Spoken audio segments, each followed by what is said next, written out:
I am recording this video on December 6th of 2024. Yesterday, the React team announced that React version 19 is now stable on their official dev blog. Certainly, there are developers who might have already migrated over to React 19, but for those of you who are cautiously researching how to go about migrating to 19, I'm going to suggest a couple of initial steps in this video. Now, let me offer a preemptive apology for my voice.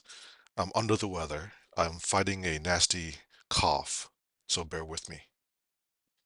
If you're not aware, the React team have graciously provided a React 19 upgrade guide for us. The link will be in the description.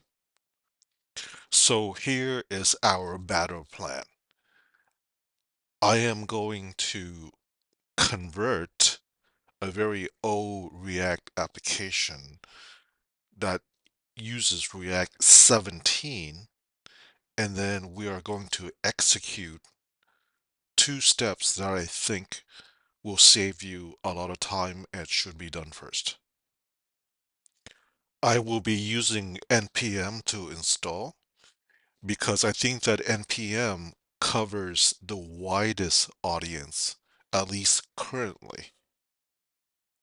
As you can see, before you is a React 17 app, which in the JavaScript world might as well be the Stone Age.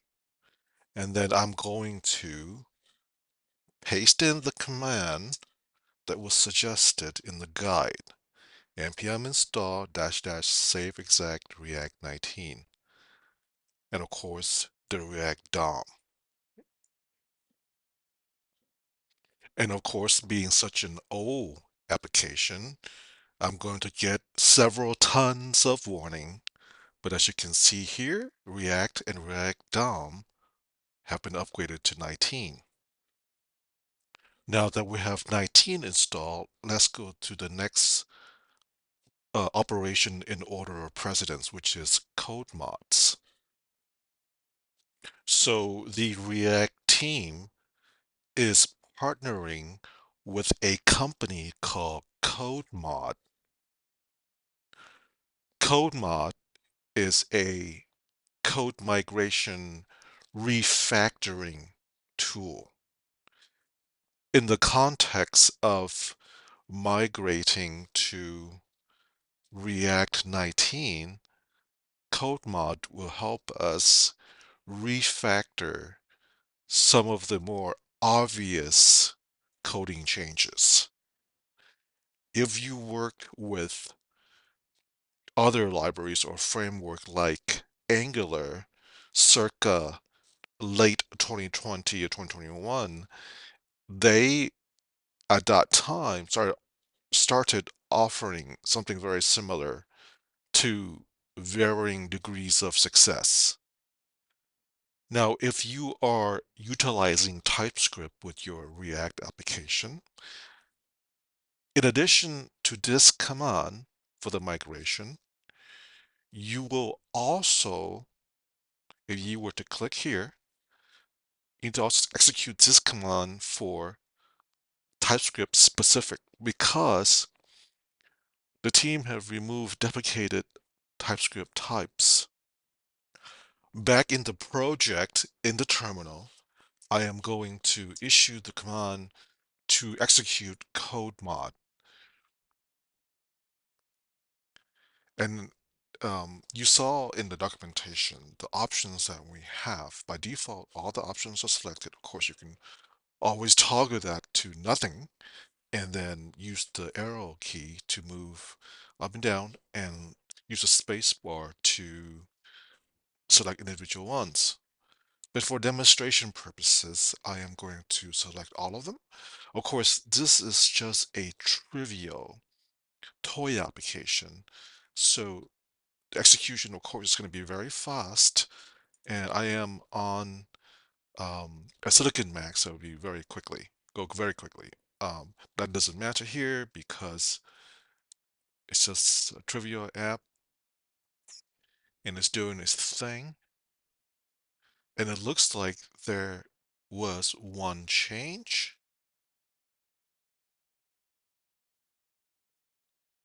in the index.js file.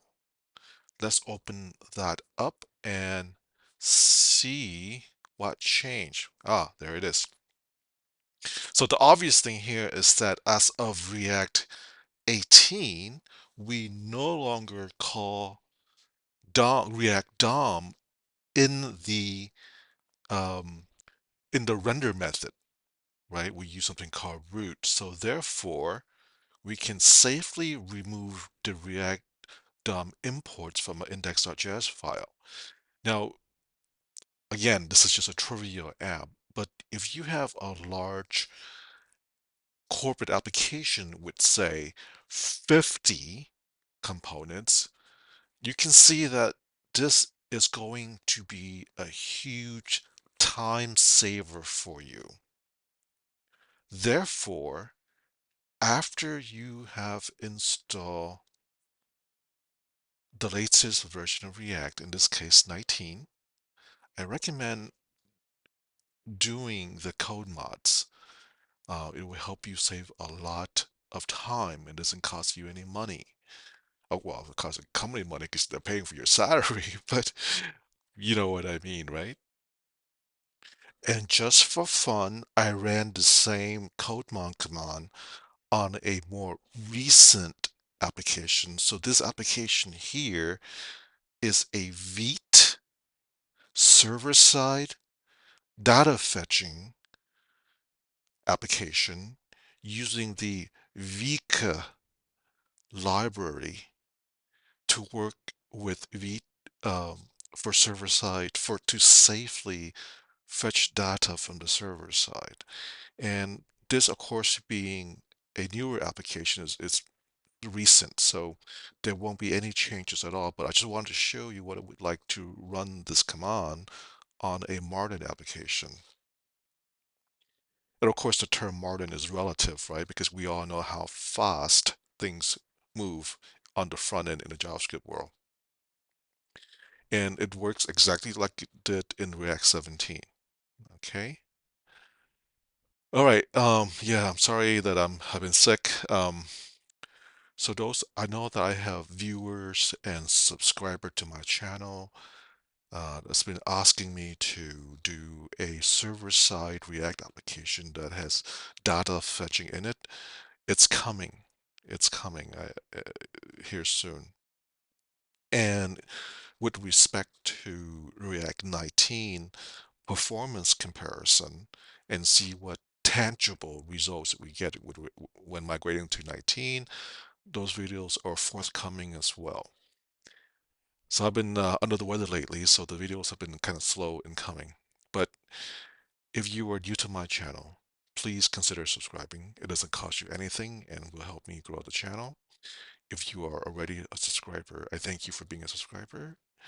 Thank you for watching. I'll see you next time. Bye for now.